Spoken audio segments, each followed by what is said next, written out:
Hello ನಮಸ್ಕಾರ ಸ್ನೇಹಿತರೆ. ಇಲ್ಲಿ ರಾಘು ಮತ್ತು ಝಾನ್ಸಿ ಇಬ್ಬರ ಒಂದು ವಿಶ್ವ ಕೋರ್ಟ್ ಮೆಟ್ಟಿಲಿರ್ತದೆ. ಹಾಗಿದ್ರೆ ಮೆಟ್ಟಿಲಿರ್ತಂಥ ಈ ಒಂದು ಸಂಬಂಧ ಬೇರೆ ಆಗತ್ತಾ ಅಥವಾ ಮತ್ತೆ ಬಂದಾಗತ್ತಾ, ಏನಾಗತ್ತಾ, ಇದು ಎಲ್ಲವನ್ನ ಕೂಡ ತಿಳ್ಕೊಬೇಕು ಅಂದರೆ ಈಗಲೇ ಈ ಚಾನಲ್ನ ಸಬ್ಸ್ಕ್ರೈಬ್ ಮಾಡಿ.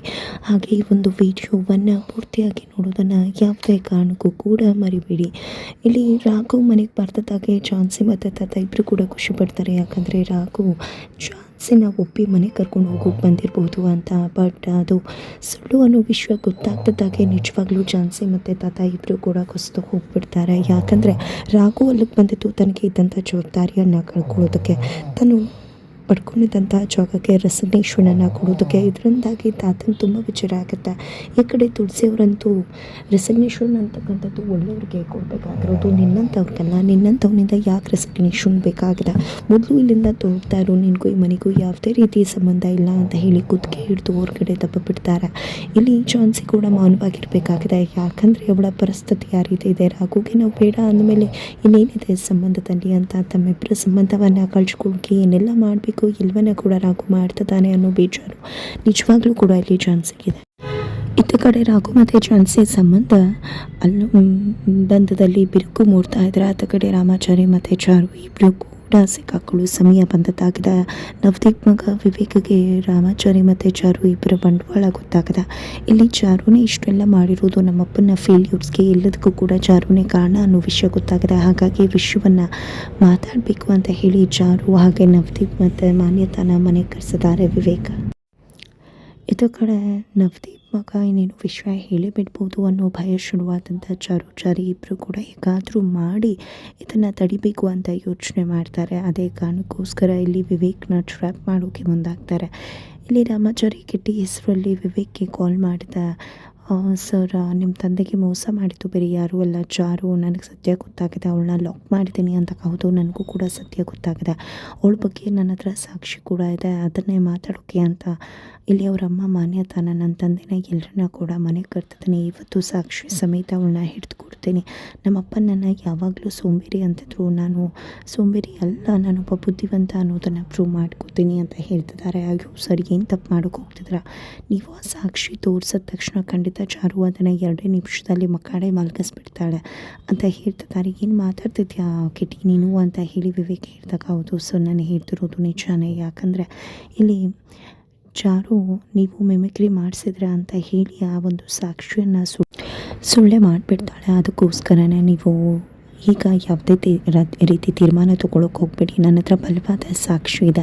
ನಿಮ್ಮ ಅಪ್ಪನ ಲ್ಯಾಪ್ಟಾಪಿಂದ ಒಂದಷ್ಟು ಡಾಕ್ಯುಮೆಂಟ್ಸ್ ನಾವು ಹುಡುಕತ್ತಿದ್ಲಲ್ವ, ಆ ಎಲ್ಲ ಡಾಕ್ಯುಮೆಂಟ್ಸ್ ಕೂಡ ನನ್ನ ಕೈಗೆ ಸೇರಿದೆ. ನೀವೇನಾದರೂ ಅದನ್ನು ತೋರಿಸಿದ್ರೆ ಖಂಡಿತವಾಗ್ಲೂ ನಿಮ್ಮ ತಂದೆ ಮಾನ್ಯತೆ ಎಲ್ಲರೂ ಕೂಡ ಚಾರು ಏನು ಅನ್ನೋದನ್ನು ನಂಬ್ತಾರೆ ಅಂತ ಹೇಳಿದಾಗ, ಹೌದಾ ಹಾಗಿದ್ರೆ ಬರ್ತೀನಿ ಇರು ಅಂತ ಹೇಳಿರಿ ತನ್ನ ತಂದೆ ಮತ್ತು ಮಾನ್ಯತೆಗೆ ಆದಷ್ಟು ಬೇಗ ನಿಮ್ಮ ಒಂದು ಫೇಲ್ಯೂರ್ಗೆ ಕಾರಣದವ್ರು ಯಾರು ಅನ್ನೋದನ್ನು ಇಟ್ಕೊಂಡು ಕರ್ಕೊಂಡು ಬರ್ತೀನಿ ಅಂತ ಹೇಳಿ ಮನೆಯಿಂದ ಹೊರಟು ಕಿಟ್ಟಿ ಮತ್ತು ಚಾರು ಇರೋ ಕಡೆ ಬರ್ತಾರೆ.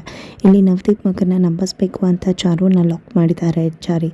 ಇತ್ತ ಕಡೆ ವಿವೇಕ್ ಬರ್ತಿದ್ದಾಗೇ ಇಲ್ಲಿ ಚಾರು ಕಥೆಯನ್ನು ಮುಗಿಸಿ ಬಿಡ್ತೀನಿ ಅಂತ ನವದೀಪ್ ಮುಂದಾಗ್ತಾರೆ. ಬಟ್ ಅಷ್ಟರಲ್ಲಿ ರಾಮಾಚಾರಿ ಹೋಗಿದ್ದೆ ನವದೀಪ್ ಸಕ್ಸೇನ ಅವರ ಮಗ ವಿವೇಕ್ನೇ ಲಾಕ್ ಮಾಡ್ತಾರೆ. ಏನು ಮಾಡ್ತಿದ್ಯಾ ನೀನು, ನನ್ನನ್ನು ಯಾಕೆ ಲಾಕ್ ಮಾಡ್ತಿದ್ಯಾ, ಅವಳಲ್ವ ಲಾಕ್ ಮಾಡಬೇಕಾಗಿರೋದು ಅಂದಾಗ, ನೀನು ಎಂಥ ದಡ್ಡ ನೀನು, ನಾವು ಹೇಳಿದ ತಕ್ಷಣ ಯಾಕೆ ಬಂದೆ, ನೀನು ನಿಜವಾಗ್ಲೂ ದಡ್ಡನೇ ಅಂತ ಚಾರು ಮತ್ತು ಚಾರಿ ಹೇಳ್ತಿದ್ದಾರೆ. ಇತ್ತ ಕಡೆ ರಾಮಾಚಾರಿನೇ ಬದುಕಿರೋದು, ಕಿಟ್ಟಿ ಸತ್ತಿರೋದು ಅನ್ನೋ ವಿಷಯ ಇಲ್ಲಿ ನವದೀಪ್ ಅವರ ಮಗ ವಿವೇಕ್ಗೆ ಗೊತ್ತಾಗುತ್ತೆ. ನಾನೇನು ತಪ್ಪೇ ಮಾಡಿಲ್ಲ ಅಂದಾಗ, ನೀನು ತಪ್ಪು ಮಾಡಿಲ್ಲ, ಆದರೆ ನೀನು ನವದೀಪ್ ಮಗ ಕೊಟ್ಟಿರೋದೇ ತಪ್ಪು. ನಿಮ್ಮಪ್ಪ ಮಾಡಿರೋದಕ್ಕೆಲ್ಲ ಯಾಕೆ ನೀನು ಕಂಡು ಹಿಡಿದು ಅವ್ರು ಮಾಡಿರೋ ಕರ್ಮಕ್ಕೆ ನಾವು ಶಿಕ್ಷೆ ಕೊಡಿಸ್ಬೇಕು ಅಂದ್ಕೊಂಡಿದ್ರೆ ಅದಕ್ಕೆ ಯಾಕೆ ಅಡ್ಕಾಲ್ ಬರ್ತದ್ಯಾ?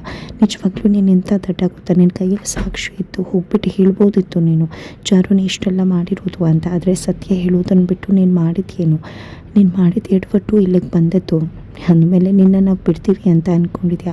ಖಂಡಿತ ಇಲ್ಲ. ನಿಮ್ಮಪ್ಪ ಮಾಡಿರೋ ಎಲ್ಲ ಕರ್ಮಕ್ಕೂ ಕೂಡ ಬಡ್ಡೆ ಸಮೇತ ತೀರಿಸಲೇಬೇಕು ಅಂತ ಹೇಳಿ ಚಾರಿ ಇಬ್ಬರು ಕೂಡ ಸೇರಿಕೊಂಡು ವಿವೇಕ್ನ ರುಕ್ಕು ಕಟ್ಟಾಕಿರೋ ಒಂದು ರೂಮ್ಗೆ ಕರ್ಕೊಂಡು ಹೋಗ್ತಾರೆ. ಅಲ್ಲೇ ರುಕ್ಕು ಕೂಡ ಇರೋದನ್ನು ನೋಡಿದೆ. ನೀನು ಇಲ್ಲೇ ಇದೆಯಾ ಅಂದಾಗ, ಹೌದು ನಾನು ಇಲ್ಲೇ ಇದ್ದೀನಿ, ಇವರಿಬ್ಬರು ಕೂಡ ನನ್ನನ್ನು ಲಾಕ್ ಮಾಡಿದ್ದಾರೆ ಅಂತ ಹೇಳ್ತಾರೆ. ನೀವಿಬ್ಬರು ಕೂಡ ಇಲ್ಲೇ ಇರಿ, ನಿಮ್ಮ ತಂದೆ ಮತ್ತು ಚಾರು ಮೇಡಮ್ ಅಮ್ಮನ್ನ ಲಾಕ್ ಮಾಡೋವರೆಗೆ ಅಂತ ಹೇಳಿ ಅಲ್ಲಿಂದ ಹೋಗಿಬಿಡ್ತಾರೆ. ಈ ಕಡೆ ನಾನು ತಪ್ಪೇ ಮಾಡಿಲ್ಲ, ಇವ್ರು ಯಾಕೆ ನನ್ನನ್ನು ಕಟ್ಟಾಕಿದ್ದಾರೆ ಅಂದಾಗ, ನೀನು ತಪ್ಪು ಮಾಡದೇ ಇರ್ಬೋದು, ಆದರೆ ನಿಮ್ಮಪ್ಪ ಮಾಡಿರೋ ಕೆಲಸಕ್ಕೆ ಇವನು ಇಂಥ ಕೆಲಸ ಮಾಡ್ತಿರೋದು, ನಿಜವಾಗ್ಲೂ ನಾನು ಎಷ್ಟೆಲ್ಲ ಪ್ರಯತ್ನ ಪಟ್ಟೆ.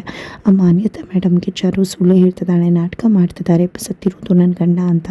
ಬಟ್ ಯಾವುದೇ ಕಾರಣಕ್ಕೂ ಕೂಡ ಅವರು ನನ್ನ ಮಾತನ್ನೇ ನಂಬೋಕ್ಕೆ ರೆಡಿ ಇಲ್ಲ. ಅದಕ್ಕೋಸ್ಕರ ನಾವು ಮಾಡಬೇಕಾಗಿರೋದು ಮೊದಲು ಇಲ್ಲಿಂದ ಎಸ್ಕೇಪ್ ಆಗೋದು. ಇಲ್ಲಿಂದ ಎಸ್ಕೇಪ್ ಆದರೆ ಮಾತ್ರ ನಾವು ಇವರಿಬ್ಬರನ್ನ ಲಾಕ್ ಮಾಡೋಕ್ಕೆ ಸಾಧ್ಯ, ಇಲ್ಲಾಂದರೆ ಇವರೇ ನಮಗೆ ಕೆಟ್ಟ ತೋಡ್ಬಿಡ್ತಾರೆ ಅಂತ ಹೇಳ್ತಿದ್ದಾಳೆ ರುಕ್ಕು. ಇತ್ತ ಕಡೆ ರುಕ್ಕು ಮುಖನ ನೋಡಿದೆ ಚಾರುಗೆ ಕೆಂಡಾಮಂಡಲದಂಥ ಕೋಪ ಬರುತ್ತೆ. ಕೋಪ ಬಂದಿದೆ, ನಿನ್ನ ಮುಖ ನೋಡಿದ್ರೆ ಅಸಹ್ಯ ಆಗುತ್ತೆ, ನೀನು ಮಾಡಿರೋ ಕರ್ಮಕಾಂಡಗಳೇ ಕಣ್ಣಕ್ಕೆ ಬೀಳುತ್ತೆ ಅಂತ ಹೇಳಿ ಹೊಡೆಯೋಕೆ ಮುಂದಾಗಿರ್ತಾರೆ. ಎತ್ತ ಕಡೆ ರುಕ್ಕು ಯಾವುದೇ ರೀತಿಯಲ್ಲೂ ಕೂಡ ಏನೂ ಮಾಡ್ಕೊಳ್ತಾ ಇರೋ ಪರಿಸ್ಥಿತಿಲಿದ್ದಾಳೆ. ಬಿಕಾಸ್ ಚಾರು ಮತ್ತು ಚಾರಿ ಅಂಡರಲ್ಲಿದ್ದಾರೆ.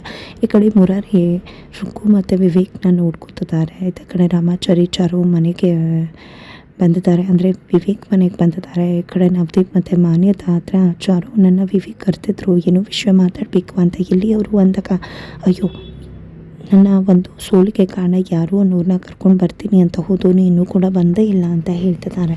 ಅಯ್ಯೋ ಹೌದಾ ಅಂಕಲ್, ನಿಮಗೆ ಟೈಮ್ ಎಷ್ಟು ಇಂಪಾರ್ಟೆಂಟು, ಆದರೆ ಈ ರೀತಿ ಟೈಮ್ ವೇಸ್ಟ್ ಮಾಡೋದು ಎಷ್ಟು ಸರಿ ಅಂತ ಹೇಳಿ ಚಾರು ಕೇಳ್ತಿದ್ದಾಳೆ. ಜೊತೆಗೆ ಇಲ್ಲಿ ಕಿಟ್ಟಿ ಯಾಕೆ ನಾಟಕ ಮಾಡ್ತಿರ್ತಕ್ಕಂಥ ರಾಮಾಚಾರಿ ಮಾನ್ಯತಾ ಹತ್ರ ಚಾರು ಮೇಡಮ್ ಒಂದು ಡಿಸಿಷನ್ ತೊಗೊಂಡಿದ್ದಾರೆ, ಖಂಡಿತ ಅದರಿಂದ ಒಳ್ಳೇದಾಗ್ಬೋದು ಅಂತ ಅನ್ನಿಸ್ತದೆ ಅಂದಾಗ ಏನದು ಬೇಬಿ ಅಂತಾರೆ.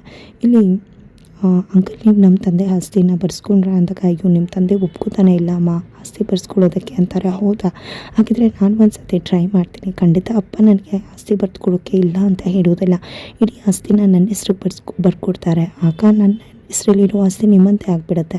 ಅದಕ್ಕೆ ನೀನು ಆ ಪೇಪರ್ಗೆ ಸೈನ್ ಹಾಕ್ಕೊಟ್ರೆ ನಾನು ನಂತರ ಹೋಗಿ ಅಪ್ಪನ ಸೈನ್ ತೊಗೊಂಡು ಬರ್ತೀನಿ ಅಂತ ಚಾರು ಹೇಳಿದಾಗ ಇಲ್ಲಿ ನವದೀಪ್ ಮತ್ತು ಮಾನ್ಯತಾಗೆ ಇಬ್ರಿಗೂ ಕೂಡ ಒಂದು ಪ್ಲ್ಯಾನ್ ಸರಿ ಅಂತಾನೆ ಅನಿಸುತ್ತೆ. ಕೊನೆಗೂ ಮಾನ್ಯತಾಯಿಂದ ಇಡೀ ಆಸ್ತಿ ಕಸ್ಕೊಳ್ಳೋ ಪ್ಲ್ಯಾನಲ್ಲಿದ್ದಾರೆ ಚಾರು ಅಂತಲೇ ಹೇಳ್ಬೋದು. ಜೊತೆಗೆ ಇದ್ದ ಕಡೆ ರಾಘು ಮನೆಗೆ ಬಂದಿದ್ದಾರೆ. ಮಂಜುಳಾ ಮತ್ತು ತಂಗಿ ಪಲ್ಲವಿ ಇಬ್ಬರು ಕೂಡ ಅಣ್ಣನ ಪ್ರೀತಿಸ್ತಿದ್ದಾರೆ. ಎಷ್ಟು ಮಟ್ಟಿಗೆ ನೋಡ್ಕೊತಿದ್ದಾರೆ ಅಂದರೆ ಅವರ ಕಾಳಜಿನ ನೋಡಿದ ದೊಡ್ಡಮ್ಮನೆ ಇವ್ರು ಮಾಡ್ತಿರೋದು ಸರಿ ಇಲ್ಲ, ನಾಟಕ ತಪ್ಪು, ನಿಮ್ಮಂಥವ್ರು ಇರ್ತಾರೆ ಅಂತ ಬೈದ್ಬಿಡ್ಬೇಕು ಅಂತ ಅನಿಸುತ್ತೆ. ಬಟ್ ಏನು ಮಾಡೋದು, ನಮ್ಮ ಮಾತಿಗೆ ಬೆಲೆ ಇಲ್ಲ ಅಂದಮೇಲೆ ಮೌನವಾಗಿ ಇರಬೇಕಲ್ವ ಅಂತ ಹೇಳ್ತಿದ್ದಾರೆ. ಇದ್ದ ಕಡೆ ನಮ್ಮ ಅಣ್ಣನ ನಿಜವಾಗ್ಲೂ ಯಾವತ್ತೂ ಕೂಡ ಅಣ್ಣನ ಸ್ಥಾನದಲ್ಲಿ ಬಿಟ್ಟು ಬೇರೆ ಯಾವ ಸ್ಥಾನದಲ್ಲೂ ನೋಡಿಲ್ಲ. ನಿಜವಾಗ್ಲೂ ದೇವತಾ ಮನುಷ್ಯ. ಅವನು ಬೇರೆ ಅಮ್ಮನ ಮಗ ಆಗಿದ್ದರೂ ನಿಜವಾಗ್ಲೂ ನಮ್ಮನ್ನು ಎಷ್ಟು ಪ್ರೀತಿ ಮಾಡ್ತಾರೆ, ನಾವು ಕೂಡ ಅವನನ್ನು ಅಷ್ಟೇ ಪ್ರೀತಿ ಮಾಡ್ತೀವಿ ಅಂತಿದ್ದಾರೆ ಪಲ್ಲವಿ. ಈ ಕಡೆ ಅಮ್ಮ ಕೂಡ ಹೌದು, ನಮ್ಮ ರಾಘು ನಿಜವಾಗ್ಲೂ ನನ್ನ ಸ್ವಂತ ಮಗ ಇದ್ದಿದ್ರು ಇಷ್ಟು ಒಳ್ಳೆಯವನಾಗಿರ್ತಿರ್ಲಿಲ್ಲ, ನಮಗೋಸ್ಕರ ಎಷ್ಟೆಲ್ಲ ಮಾಡ್ತಿದ್ದಾನೆ, ನಿಜಕ್ಕೂ ಇಂಥ ಮಗನ ಪಡೆಯೋದಕ್ಕೆ ನಾವೇ ಪುಣ್ಯ ಮಾಡಿದ್ವಿ ಅಂತ ಹೇಳ್ತಾರೆ.